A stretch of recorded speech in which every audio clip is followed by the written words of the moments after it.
Welcome to the Hollywood in Toto podcast, the right take on entertainment. The HiT cast offers a weekly look at Hollywood from a conservative point of view. Sick of media bias infecting Hollywood headlines? Tired of stars insulting your views? HiT has your back. Now, here's your host, Christian Toto. Welcome to episode 71 of the Hollywood in Toto podcast, the right take on entertainment. This week we're speaking with Scott Huesing, author of the harrowing new book, Echo in Ramadi, the first-hand story of U.S. Marines in Iraq's deadliest cities. He's got some fascinating stories to share from the book, as well as how his fellow Marines processed the nightmares they witnessed in the Middle East. This week's show is sponsored by Kanye Crush, the new app that blocks opposing views from your Twitter feed. Attention, Hollywood. Before my conversation with Scott, I want to talk about a movie that no one will see for at least 4 or so months, maybe more. It's called No Safe Spaces. Dennis Prager and Adam Carolla are the driving forces here. It's a film that looks at how college campuses are resistant to free speech in 2018. Now, why does that matter? Well, it seems obvious, but let's just go through the motions here. These are tomorrow's workers, tomorrow's leaders, the bosses of tomorrow. How are they going to process life if they can't process opposing views right now? It's a terrible situation. And if you think of the current level of groupthink where the fact that a Kanye West can say something that doesn't agree with some people and all of a sudden he's ostracized, if you think that's bad, we might look back in 2018 as the glory days of free speech and free thought, especially if those snowflakes come around and come into power. We're in trouble. The media's done a really terrible job of covering the cancerous growth of attacks on free speech in our culture, specifically the college campuses, but it's happening all over. And if you need proof about how badly a job they're doing, look no further than Ben Shapiro. He's the host of his own podcast. He runs the Daily Wire. I used to work with him at the Breitbart when I was there overseeing Big Hollywood. Now, Ben Shapiro, I'm going to guess, is about 5'9", 5'10", at best. He's kind of a slim fellow. He's no one's idea of imposing. He's not a physical menace. He's not threatening in any way. Yet, if you want to bring Ben Shapiro to your college, you've got to dish out thousands and thousands of dollars for security to keep him safe. Now, let that sink in. Thousands of dollars to keep a man on campus safe for simply sharing his point of view. What does that tell you? Now, No Safe Spaces features some emerging stars like Jordan Peterson, along with Prager and Carolla. It also has some liberals in the cast, including Cornel West, Van Jones, and Alan Dershowitz. That could be a game changer. Now, a lot of people are going to view this film negatively, and they're going to say, well, Dennis Prager's conservative, Carolla leans to the right, this is just sort of a right-wing message machine, it's propaganda, blah, blah, blah. Well, having those figures, the Van Joneses of the world, the Cornel Wests, that changes the situation. Now, I think people are going to attack the film, for the same reason that they're sitting on their hands at this point about free speech being under attack. But I think those attacks are not going to work nearly as well when you've got a more balanced ideological perspective on the film. It's a very, very brilliant touch to have those voices in the story. I wonder if we'll have even more figures from the left in there, or if that's it. But even if that's it, I think that's enough. The problem is that too many people on the left are either sitting out this fight entirely or silently cheering on those who wish the silent dissent. That's scary. We desperately need a movie like No Safe Spaces. And when I think about the film, I hope to connect it to something like An Inconvenient Truth. And you know why? Because no matter where you stand on climate change and global warming, when An Inconvenient Truth came out with Al Gore in that PowerPoint presentation, it changed the conversation on the subject. People started talking about it more and more. It got people engaged about the situation. And that's the way a movie can really connect with the culture. It doesn't happen often. Not every movie does that for sure. But if there's a chance that a movie like No Safe Spaces can make that sort of change happen, well then bravo. And you're going to hear a lot about this movie in the weeks to come on this podcast and also at HollywoodInToto.com. It's important, and I hope that people check it out when it comes out this fall.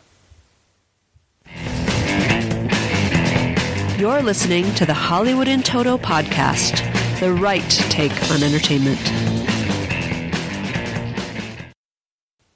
Here's a celebrity tweet of the week.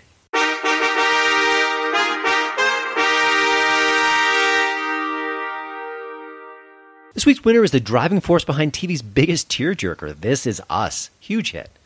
Ken Olin is the show's director and executive producer, and he's outraged that the vast right-wing conspiracy has cranked up its machine again, and they're trying to get MSNBC's Joy Ann Reid off that particular channel. And she's been accused of sending homophobic tweets multiple years ago. She claims that a hacker is a culprit. It wasn't her ideas that came out over Twitter. Here's Ken's tweet on the subject.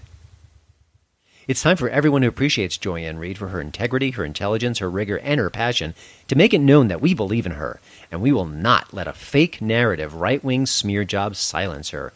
Hashtag fight for Joy. Well, news update, Ken. There's a whole bunch of magazine articles out there right now saying that her case, her claim that hackers got to her Twitter account, absolutely crumbling before our eyes. So, the left started this whole thing where we kind of comb through past tweets and see if anything's offensive. If so, then their current jobs are in jeopardy. So, might be a little bit of karma going on here if she loses her job by those tweets. You're listening to my daddy's podcast. Hey, still ate sandwiches with the crust cut off. My hit tip of the week is The Rider. The new film's in select independent theaters right now. It's not going to compete with movies like Avengers Infinity War, but it doesn't have to. It's good all the same. Real-life cowboy Brady Jandreau stars as a guy named Brady, a guy who rides horses for a living. He's a rodeo star, but he suffers a serious head injury, and he's told by his doctors he can't get back on a horse, because if he does, he could die. So what do you do in your entire career when the whole purpose of getting out of bed each morning is gone, over with? He's in his early 20s. His whole life is ahead of him, but it's not the life he expected. This is a story that's set in the heartland. It just feels absolutely authentic. It's sensitive. It gives these people their credit, their due. It doesn't mock them at all. It just shows this culture, this lifestyle, and what it means to them, and what it means when it's taken away, at least a critical part of it, is gone, removed. How do you move on from that process? It's a beautiful film. It's a small film for sure. And it's amazing because a lot of the people here are people who have never acted before. Brady has never been in a film before. His father and his special needs sister, who are here as well, they've never been acting at all. But it all comes together quite beautifully. It's a powerful film. It's a very different film. And it shows a part of America we don't get to see very often on the big screen. So for all those reasons, I really recommend The Rider. Yes, go see The Avengers once, twice, 3 times. It's a wonderful film. It really lives up to the hype. But meanwhile, The Rider deserves your love too.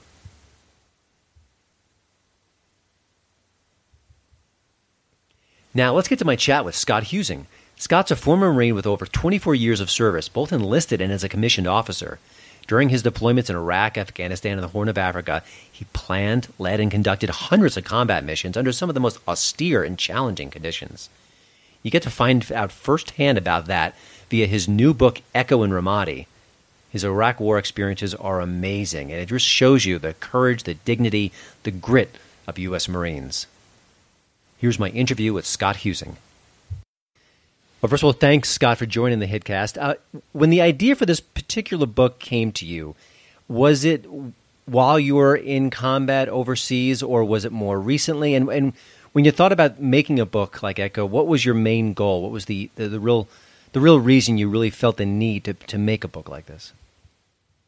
Well, the way I answer that question, Christian, is why was it important to tell this story? Why was it important to share this piece of history, not only about one of the most significant battles in modern urban warfare as we fought in Ramadi in 2006 and 2007, but I wanted to share this story to honor my Marines, the families that supported us while we fought, and the ones that still do to this day, because it's really their voices that tell the story. I did over 75 interviews with my Marines and families and soldiers and Iraqi interpreters and pilots, everybody that kind of had a play in our success on the battlefield as we fought in the deadliest city of Iraq in 2006. So it was important to me to write the book to honor their sacrifice and spirit and make sure that the Battle of Ramadi itself didn't fall under the shadows of other great battles that we've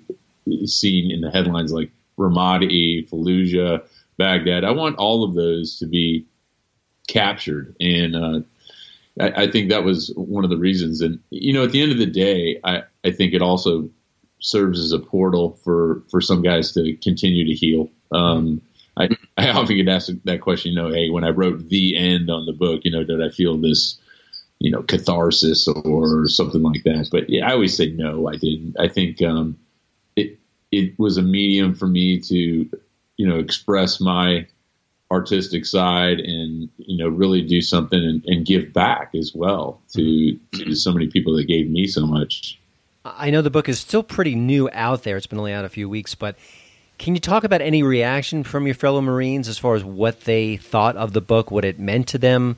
I imagine you've had a lot of different reactions, but what's been the one comment that's really meant the most to you so far?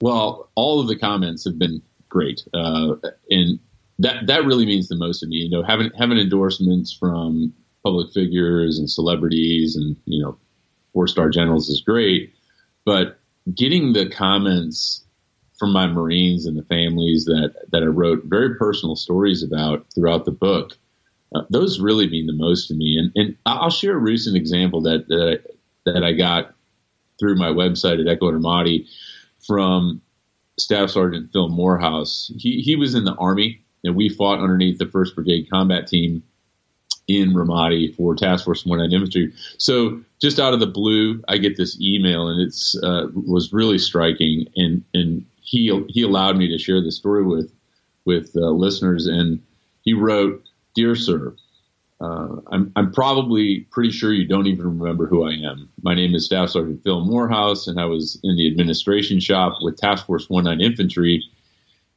And I was there the night the call came across the radio when Corporal Libby was shot on December 6, 2006. And I raced across the street, around Michigan, to the combat outpost, into the battalion aid station.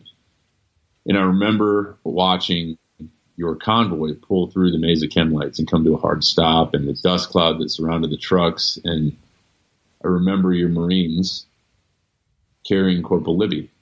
And I remember the look on their faces, and I remember the look on your face. And I remember every single step that you took."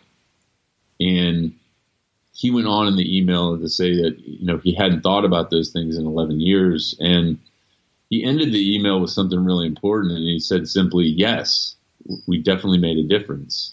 And that type of comment in that email, reading that from Phil, was so heartening to me, because to see that reflection of something I'd written and understand that I had made an impact not only as a leader, but by sharing the story, to see it reflected back through his eyes of what I was experiencing that night was just something remarkable that has, it really validates what we shared, what we went through. And, I probably passed this guy, dozens of times as I was in and out of the command center. And he was like many soldiers that I didn't even know him. But 12 years later, you make this connection, and you understand that real power of human connection that those who fight under the worst circumstances share and are able to relate to each other even 10, 20 years later. It's real remarkable. And I suspect that you may have this happen again and again as the book circulates, and it may be years, even decades from now, where you still get feedback and comments from people who either served with you or served after you and connect with your stories. That's pretty amazing.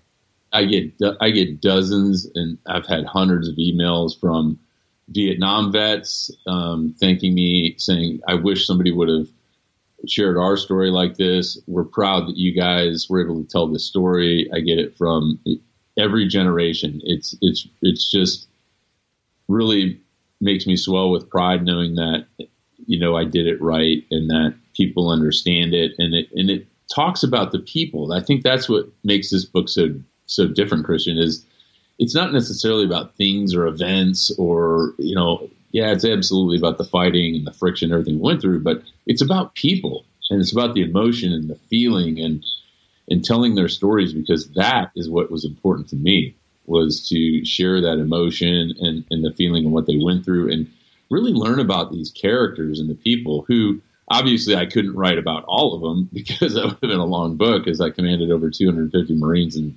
sailors and soldiers. But the ones I do write about are very emblematic of what everybody who's fought in that type of war experienced. When you think about what you went through specifically in Ramadi and the constant danger and the peril and the tension, I think civilians really I can't process it. I can't sort of put myself there. Well, when it comes to you and your fellow Marines, did each of you have a different way of dealing with that daily stress? Was it, one guy cracked jokes, one guy did this? I mean, and was there a kind of a commonality to what you all did to kind of process what you were going through? Everybody deals with that type of situation differently. And, we go through, weeks and months and sometimes years of training, Christian, before we are thrust into that type of environment. And some people go their entire careers without seeing combat. And that's nothing on them. It's just a matter of timing in the end. It's, everybody asks me, how I did so many deployments and, I traveled to so many different countries. It's just timing. I just got on the boat, man. I just, I got on the bus, and those were orders, and that's what we did. We followed orders.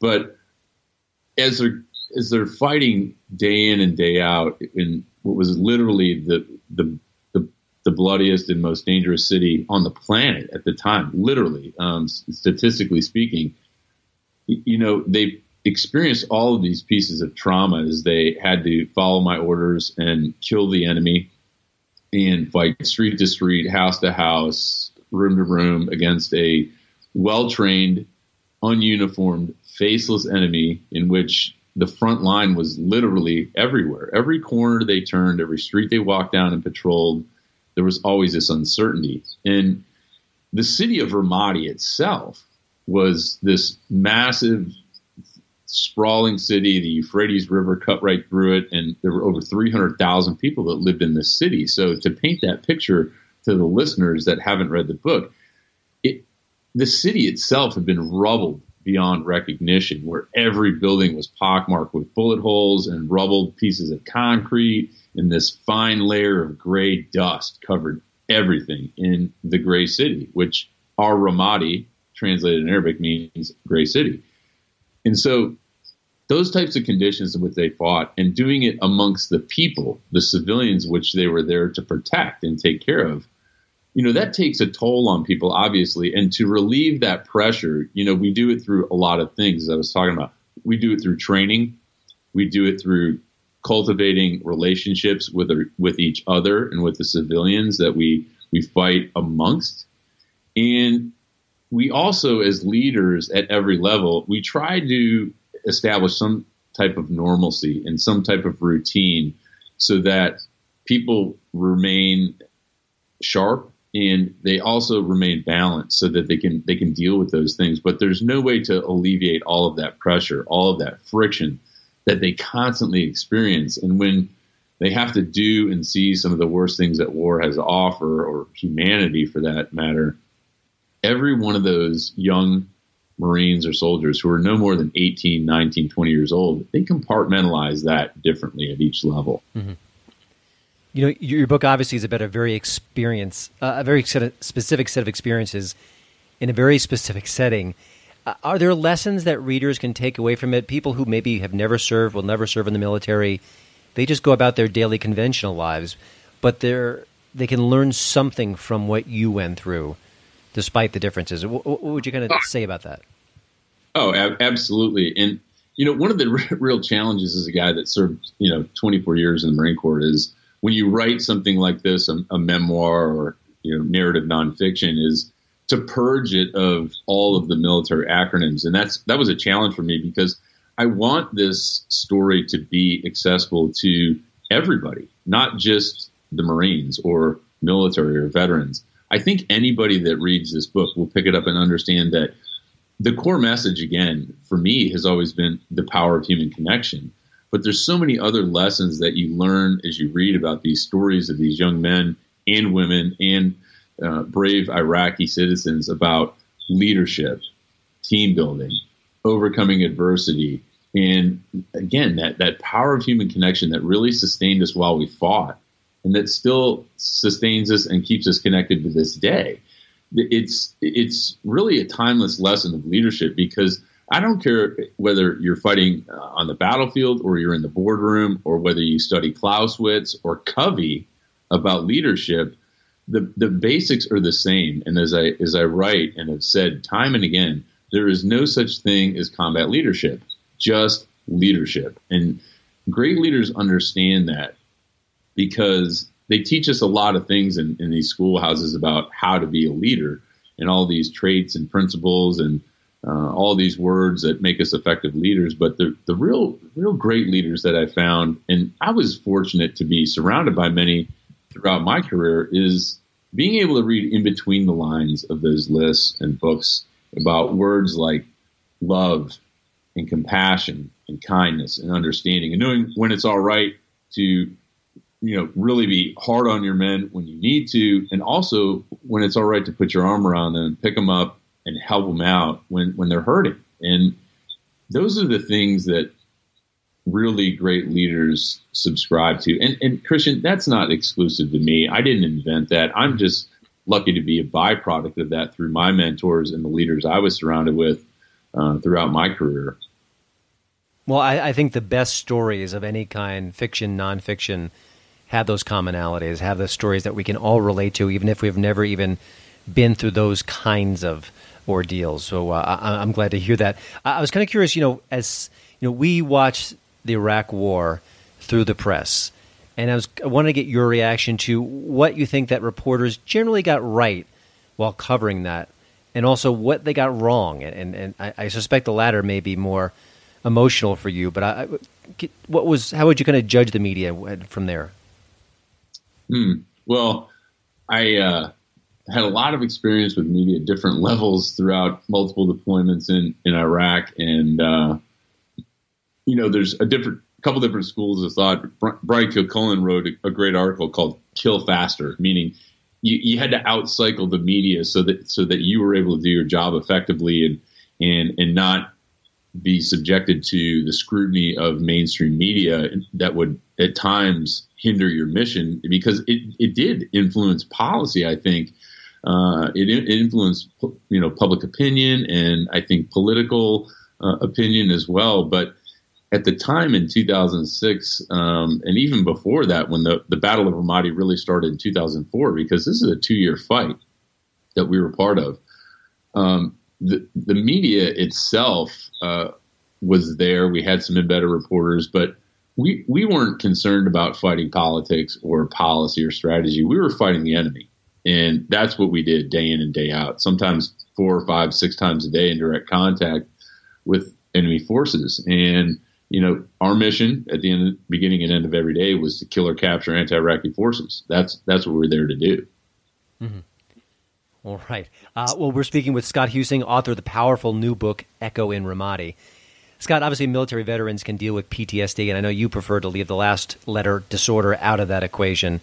But I'm kind of curious what other Marines have done to process what they went through. You've written a book. You mentioned it's not the specific cathartic, but it's also part of that continuation. What have other Marines done, and how critical is that to the return to civilian life?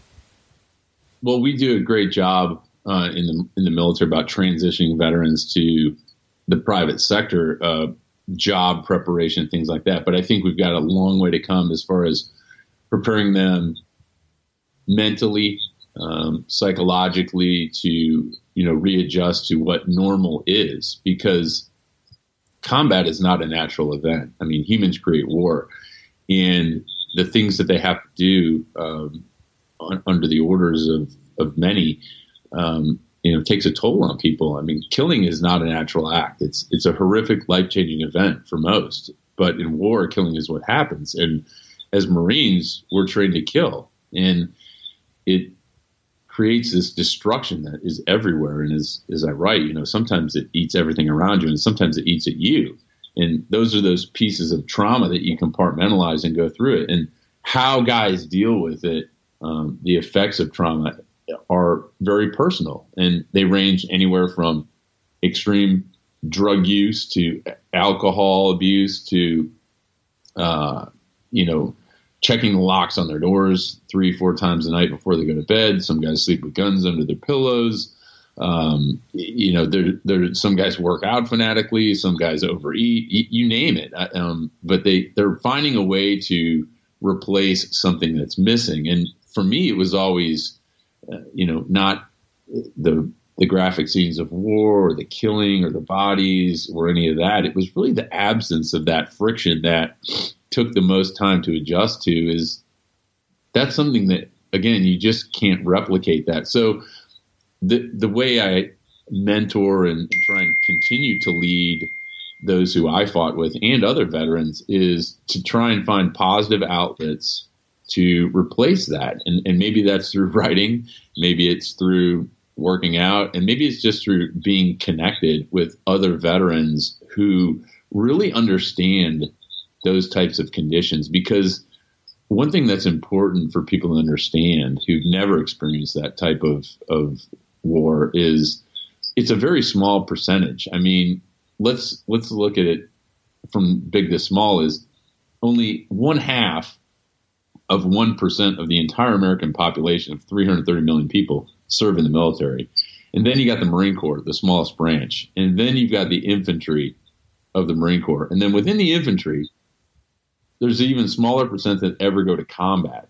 And those who are in combat, there's an even smaller percentage who actually squeeze the trigger on the rifle and have to do those things and make those life and death decisions, those split-second decisions to take another human life. So to find groups where we can connect these people to so they can relate and understand and process some of those things, that's a challenge. Yeah. But we do that through a lot of different ways. I mean, I'm very fortunate to be the executive director of SaveTheBrave.org, which helps connect vets through outreach programs, whether it's deep sea fishing off the West Coast or, outback trips or equine events or a mud run. We find that there's no better medicine than connecting guys. There's no pill or vaccine that the VA can prescribe that's any better than getting these guys and women together so they can talk about and share what they experience, because it's really the best medicine. Yeah, I'm going to have that link to that site on the show notes page for this episode. Also, a few weeks ago, I spoke to a military veteran who is a stand-up comedian, and he uses some of his experiences in his act, and he said it's been a wonderful way to process, to share, and to go through what he went through. It seemed like an unconventional way, but I think that's the beauty of it. Everyone can find a different outlet, but that it is that connection, that reaching out to fellow soldiers often, that is the most powerful. So I'm glad you're part of that, and I'm glad you're kind of talking out about that. I wanted to ask you, kind of change gears a little bit, because during the time of the Iraq War, I've been covering Hollywood for a while now, and I covered a lot of films that tackle the subject, often in either a negative light, a dark light, a skeptical light. And I'm kind of curious what your thoughts were on those kinds of films, in the time of Elah, Grace is Gone, Green Zone, things like that. And did your fellow Marines know about them, watch them? What was their reaction as well? Well, I mean, I've got mixed reviews. I think it's I look at things through a critical eye. Obviously, did they get this right? Did they portray this right? Did that really happen? Throughout, history in the modern film industry as well, there's a lot of great examples. I think, from the Vietnam War, We Were Soldiers was probably one of the finest. You got, Clint Eastwood, who did, Bradley's book, Flags of Our Fathers, and then followed up with, Letters from Iwo Jima. You've got Tom Hanks in the Pacific from World War II. And you've got, great films that, highlight things like, Generation Kill. You've got The Hurt Locker. Those are some that have done really well in Hollywood. And I think that they're probably pretty good examples of what right looks like. But the great thing, too, is they always rely on subject matter experts who've been there and that can give them sage guidance. And one of them I'm proud to call friend is Dale Dye, who's been in the industry forever. And, he was one of the first people to read Echo and Ramadi. And another great guy to get his endorsement on the book is a highly decorated Vietnam vet and a guy that's been in Hollywood in the industry. He's filming right now on the East Coast. He's got another movie coming out. This guy just does not stop. So Dale's, one of those guys who has been there. And I think if we continue to make movies about this long war in Iraq and Afghanistan, those are the types of people we need to represent the military. And I think that Hollywood industry and the film industry especially is well served if they bring those people on. One last question. Has there been any talk, or would you even embrace the idea of Hollywood coming to you about your book, about Echo and Ramadi, and bringing that to the big screen, or even the small screen and maybe a limited series? No, absolutely. I'm very fortunate to be part of the Writers Guild West, the Veterans Writing Program in Hollywood. We wrap actually when I get back from DC, and then I'm doing a signing at Tattered Cover in Denver on May 4th, and then on May 8th we're going to pitch our projects to some Hollywood movie decision makers, some executives, and absolutely, I never had this grand cinematic vision of it, but the more people talk to me and the more I've been mentored through great people at the Writers Guild, I think absolutely this could be a feature film or a mini series where, Echo and Ramadi is, in 2006, it was the deadliest city on earth. And it's a story of the Marines who fought, the commander who led them through it all, and the families that sacrificed and lost, because it's not just another war story. It's one that defines that power of human connection during the bloodiest account of modern urban warfare, seen from every angle. And one of those angles is not just through the eyes of the Marines, but to be able to try somehow to see it through the enemy we fought. And that's my vision for how we make sure the story remains intact, and then transfer that onto, whether it's a feature film or some sort of miniseries. I think it'd be really illuminating to see that from every angle and to really get it through the enemy perspective, because a lot of times, when I was pitching the book to agents and going through that whole grind, a lot of them who'd never been to combat, never seen it, they're like, well, there's not enough about the antagonist. There's not enough about the enemy. And I said, hey, I got news for you, man. I said, I wasn't in the business of interviewing the enemy we were trying to kill. We're fighting day in and day out. So I wasn't like taking pauses and training, like we're interrogating detainees saying, hey, so why did you plant that roadside bomb to try and kill our convoy? And, but can you imagine if you not only heard about how the Marines were fighting and winning, but also turning the tables as how it was seen from the insurgency? I mean, imagine that, a U.S. Marine, he's struggling for his life to fight and win and survive. And then he's got the enemy fixed in his scope. And as that round spins out of the barrel at 3,000 feet per second, and it hits the target, the enemy that we were trying to kill, and who was trying to kill us. And now you see it from his perspective, him dragging his insurgent off the battlefield and having to break the news of the death of this guy to his family, because that's how, you really see the highs and lows in a great film or in a great story is, how does he have to tell that news, the loss of his fellow insurgent, to his brother or his wife? Because that's a viewpoint that's never been shared, again, through this long war. And it's not an anti-war perspective, but a human perspective that humans create and fight in these wars. And every turn of every scene of every episode or scene of a movie would be filled with these wins and losses by both sides. And I think that has never been told before. So I'm excited to share that and pitch it. And I've had a lot of great friends help me share this story. So we'll see. I'm excited. I'm always looking for new opportunities and never say no to anything. Gotcha. Well, Scott, before I let you go, where can people find you, your website, social media, anything you'd like to share? Sure. I got asked too about, hey, there's no pictures in the book. Why don't you put pictures in the book? Because I thought, as a writer, if I can't paint the reader a picture, I shouldn't be writing a book. But if they want to see pictures of the Marines, these actual heroes that I was honored to fight alongside, they can go to my website at echoandramadi.com. They can click on the links, purchase the book. The nonprofit website is there as well, savethebrave.org. They can buy a copy today on Amazon.